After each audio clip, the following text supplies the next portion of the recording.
welcome to realTALK, the podcast by realme. My name is Mark. I'm Rose here. I'm JJ. And so, this is a new program that we're going to be rolling out, and it's going to be a weekly program. And I want to ask Rose, what is the format or structure of this podcast? We're going to discuss about the latest trends and also the stories that is happening in our industry. As well as what's happening at realme, correct? Yep, that's right. Okay, perfect. And then, JJ, what are we talking about today? Today we're going to talk about foldable phones. Perfect. And then we're going to finish each episode with a game. And so the game is based on the craze going on right now from the New York Times, which is Wordle. So it's a word game where we have to guess different letters that make up a word. And so we're going to explain more about the rules at the end of this episode, but you can look forward to that because we're going to have our own version of that. So let's jump into the discussion. So we're going to be talking about foldable phones. We'll be talking about the pros and cons of foldable phones, our own personal feelings towards them, and kind of the use cases, where we think foldable phones make sense. So I kind of want to start by just asking you guys, what do you think is a major pro of foldable phones? Either of you can answer first. It doesn't matter. I really think it's easier for girls to carry, as I mentioned last time, because it's really relatively smaller, way smaller than the normal size mobile phones. And especially nowadays, our handbags are getting way too small. And the foldable phone is really able to fit in almost all kind of bags. So for me, I think it's really convenient in a way. Yep. Okay. How about you, JJ? Personally, I think foldable phone is probably the next evolution in smartphones. I mean, if you look at smartphone, screen are just getting bigger each year with each iteration. Manufacturers are doing, including us, we are making phones bigger and bigger, and to a point where, at least for me, might have pretty small hands, so it is almost impossible to use it one-handedly. I really miss using a phone one-handedly, especially when on the metro or on the bus. So having affordable phones means you are able to shrink down the physical size of the phone while having the screen estates when we need it. So I think it's a choice. We give it a choice. So do you think that foldable phones are going to replace today's standard smartphones in the future, or do you think that it's going to be just one other option? Might take some time, I think. Yeah. I think the biggest, I would say the biggest, but one of the few challenges for the foldable phone face, for me, I think there are two things that's holding foldable phone back. One is the display. The other one is weight, and one more, the battery life. So let's start with display. So right now, the technology that we have today are mostly plastic. They're not glass. So obviously, the screen probably will not be looking as good as a typical smartphone that we have today. Right? It's made of glass. We have QHD, Full HD, or even 2K display. And the color reproduction is very likely it's not going to be as great as a typical smartphone that we have today. So second is the weight, right? You have a gigantic phones, and you have a hinge, and you have all these mechanics in there. So these phones are going to be very heavy, and it's almost, again, it's not practical to use it one-handedly because of the weight. And thirdly is battery life, because you have such a huge screen to power on. So the screen on time is probably not going to be as good as a traditional phone. And I think the next step for foldable phone will be having a better screen quality and reduce the weight, better battery life, and at some point, I think, to answer your question, I think it might be just another option, because there will be people that just want a single piece of glass on their hand. Yeah. I think for me, it's kind of like we already started jumping into the cons of foldable phones. I already am starting a little bit as a skeptic, I would say, because I know that they have to use plastic in order to get the screen to work. So you're already kind of veering off into like a fragile phone where for me, like I try to be careful with all of my devices, but at the same time I'm clumsy. So I drop stuff all the time. It helps to have a screen that won't crack, you know, and like so when I have you and I, we have the same phone right now, the GT2 Pro, and I've already dropped it probably 2 or 3 times, but not from like super high places. Okay. But like my fear is that those same drops would result in a cracked screen on a foldable phone. Whereas with the GT2 Pro, so far, I haven't seen any defects after they drop. But I also think like kind of going off into like maybe a follow-up question for you is like, why do you believe that a foldable phone is the evolution of the smartphone rather than just some offshoot of the staple smartphone? I think my opinion can break down into 2 parts. I think first, let's talk about durability. I'm not sure whether you remember like 10, 11 years ago when smartphone first came out, the skeptics has the same issues with smartphone. They were like, oh, it's a smartphone, it has glass, probably it's going to break. Well, it was true because the technology didn't caught on, right? And now obviously 10 years later we have like, we have materials like Corning Gorilla Glass Victus, we have like Corning Gorilla 6, 5, and then we have of course other options. And I think the durability issues will be resolved with technology and time. So I personally I think quality is not so much of my concern. Mm-hmm. And then the second part is why is it is the next evolution. I think the beauty of foldable phone is able to. Okay, maybe I will take a step back. I think the idea of having a tab product is about carrying less. So 10 years ago when smartphone first came out, no one possibly in the right mind would tell you that all I need is just my smartphone. I don't need a camera, right? And then here we are. So I think at some point, foldable phone is going to replace some of the current products, and it's going to kill off some categories. For instance, maybe mini tablets. I mean, people are still buying tablets.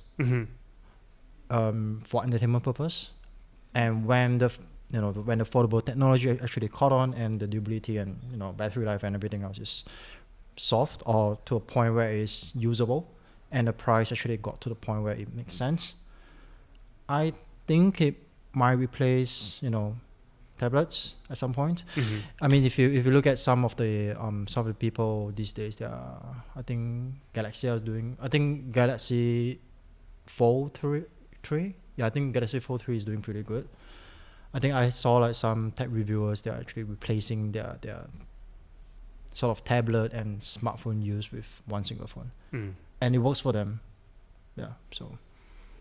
Do you have like any other pros that you can see aside from just the convenience of putting it in a bag and it's being a little bit smaller and things like that? I think it's also very easier for people to take selfies in a way. Yes, because I saw some tech bloggers, they did a review. Basically, they only just do selfies while the phone is like 90 degrees straight. So they were able to see it even clearer comparing with the normal phones, and they could just press it easily as well. Okay. Yeah. I see. So let's get into maybe some of the cons, because I think that that's kind of where I stick. I like to I want to know how I can become a believer in foldable phones. But like for now, like the cons that I see currently with the technology, the way that it exists right now, is that number one, it's hard to get rid of the crease that goes down the middle of the screen, where maybe it looks perfect in most lights, but then you get that one light where all of a sudden you see a line right down the middle of the screen.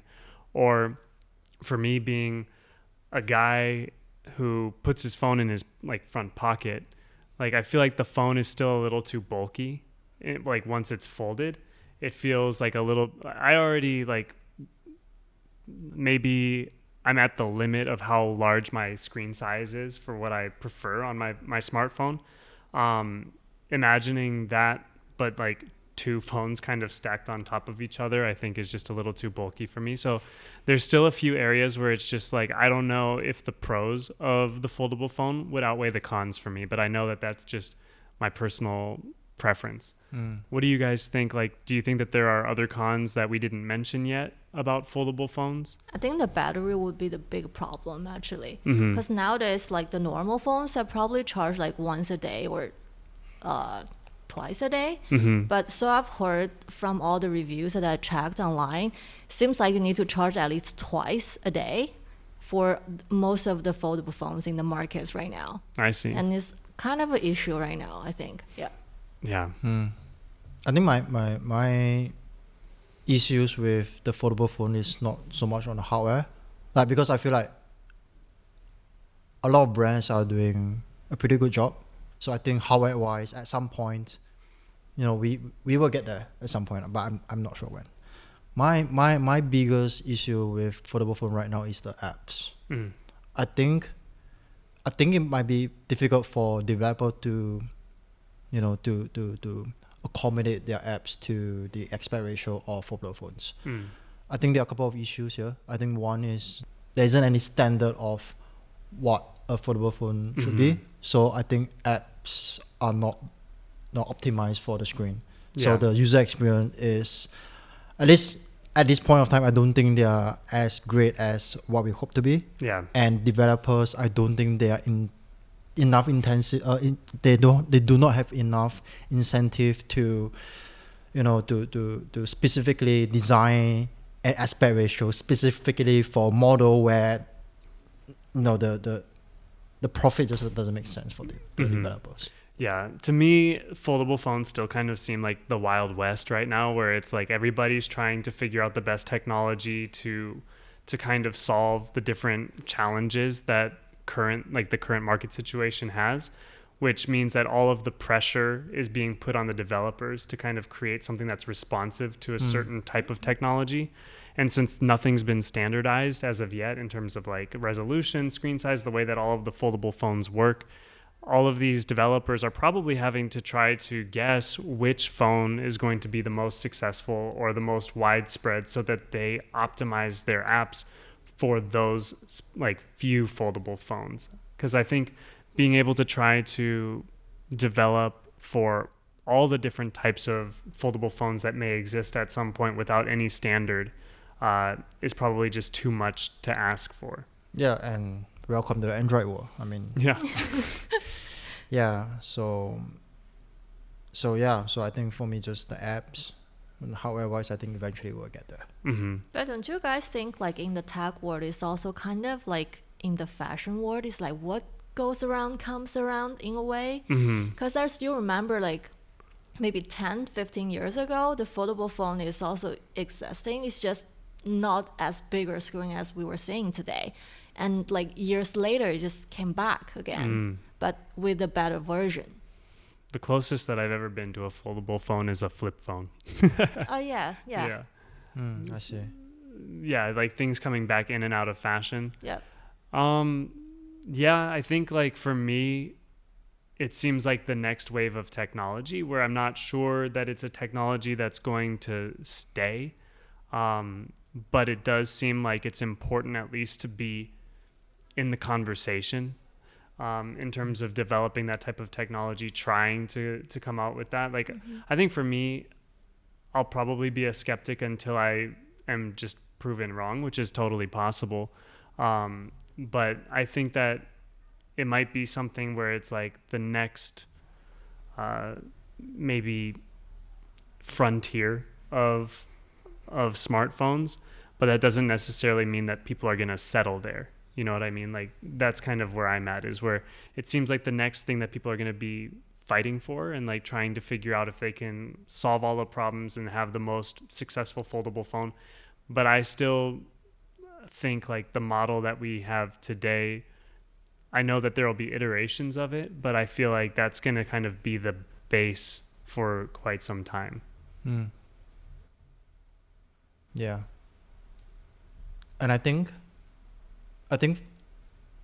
if I would extend this conversation just a little, I think foldable phone is just a first step. I mean, just a testing ground, a sandbox for brands.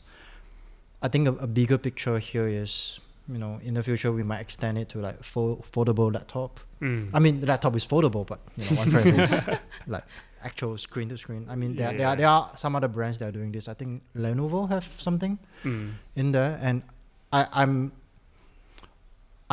really happy and really excited about this because it really opens up a lot of possibility of like what consumer tech can be and what possibility can bring to us. Sure. Yeah. That sounds actually really cool. Yeah. The laptop one. Yeah. Yeah, exactly. Like I think like what you said, it brings up a good point, which is that we don't know all of the other technology that's going to be uncovered in the process of trying to create the perfect foldable phone. There may be technology that can be applied in a lot of different scenarios that will like probably improve other technologies that we like in ways that we didn't expect. I don't know. So for you, what would be like your perfect use case for a foldable phone? Like what would you use it for personally? Personally, I mean, first of all, I was thinking when I started thinking about the price, I would actually have a doubt on this because I would think like, is it really worth it to spend 7 to 8K to buy a foldable phone? And to be honest, I'm really just scared that once I open it for a few more times, and it will just easily break. So I'm kind of have a doubt here, to be honest. When you say 7 to 8K, is that renminbi? Yes, Okay, in RMB. Yeah. Yes. Okay. I think it's the minimum price. Yeah. Yeah, it's about 1,000 USD and above. Yeah, it's pretty expensive. Pretty hefty. Yeah. What about you? What would be like your perfect use case for a foldable phone?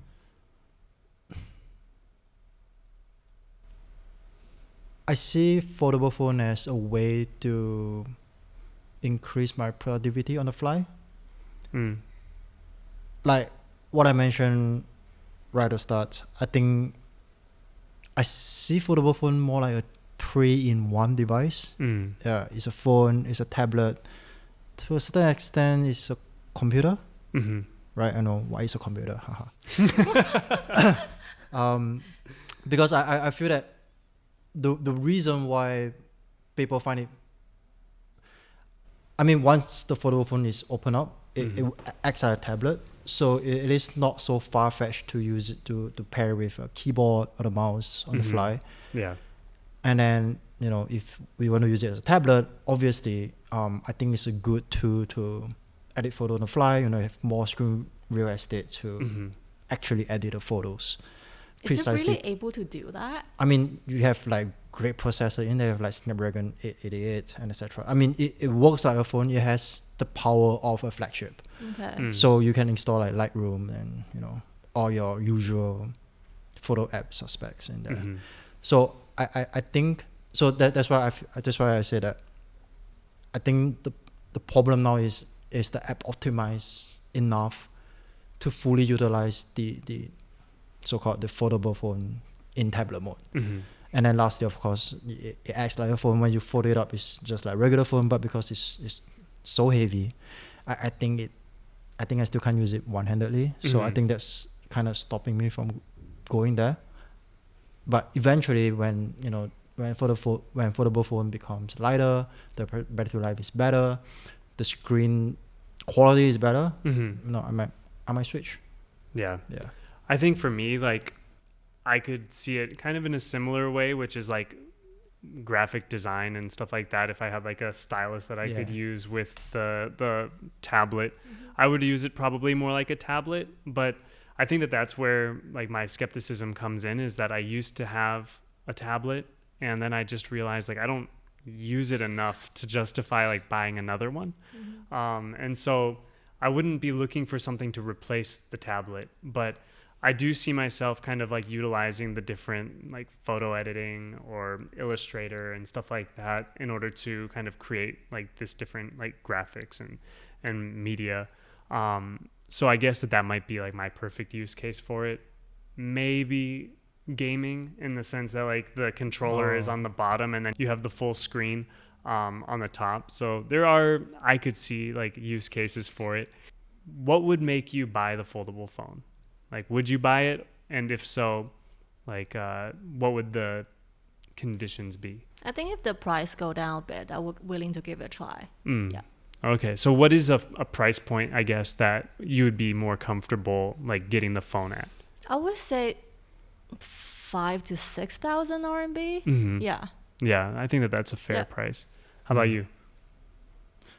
I think when I feel that the foldable phone, in terms of the technology or quality, is really what I'm hoping for, like 3-in-1. I think I'm willing to pay, because I mean, if you think about it, I have 3 different devices in one. So that's like, I save the price of bringing around a tablet. I have a phone. I have a ideally. Yeah, I have like ideally. So that's that will move me to buying a foldable phone, because I feel that I have 3 devices in one. Okay. Yeah, and because I like traveling, like I mean, put foldable phone aside. Like these days, I don't even bring around a camera because I have a smartphone. So I usually shoot with a smartphone these days. So I'm really into bringing less on the fly. So I think foldable phone for me, that would be the hook. Okay. Yeah.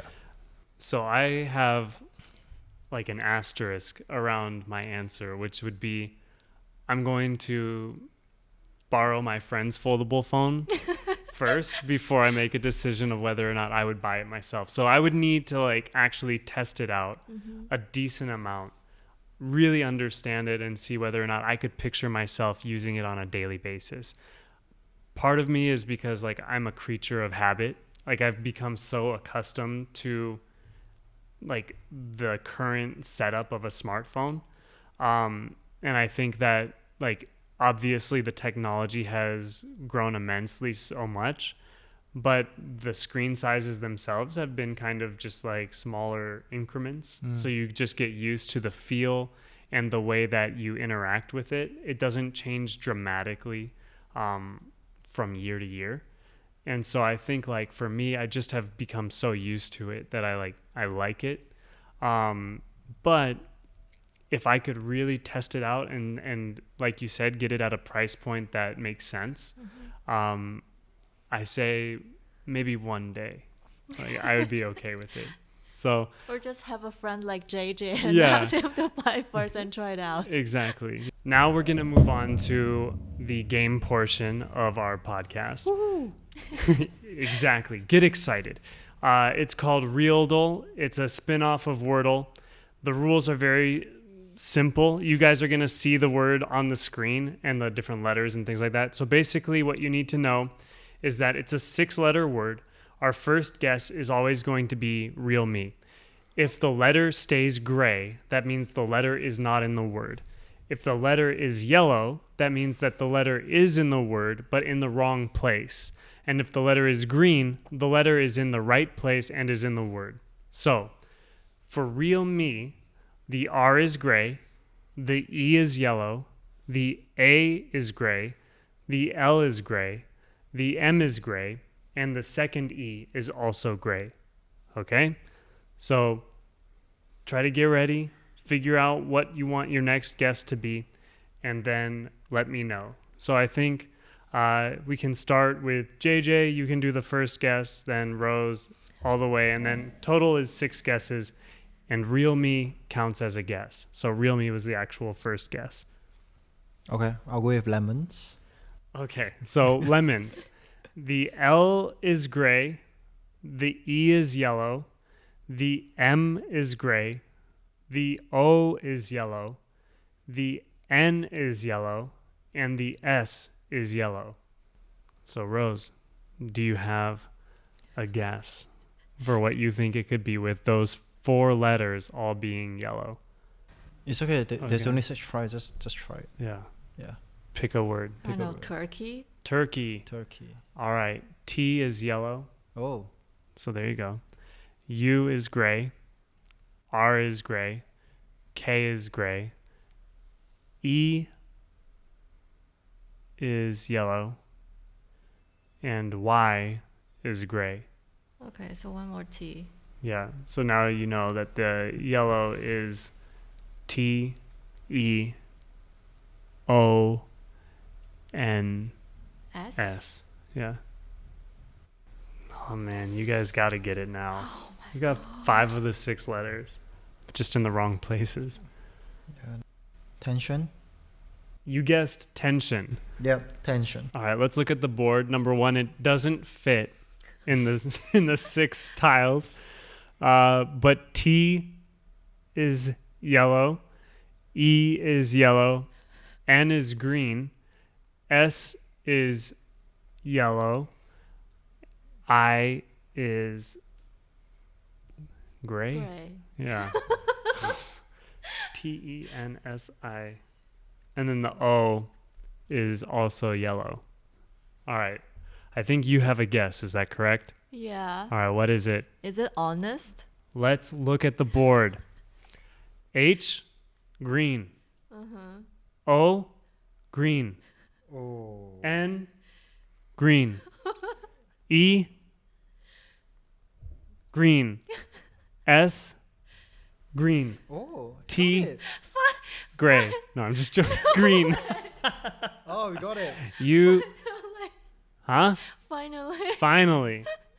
Finally got it. Ding, ding, ding. Rose is the big winner today. And next week we'll have a different word, and maybe one of us will be the new person who tells us who's right or wrong, and then I'll switch and I'll start guessing too. All right, so that's it for us from Real Talk. It was a lot of fun. I want to ask you, Rose, like, where can they find us?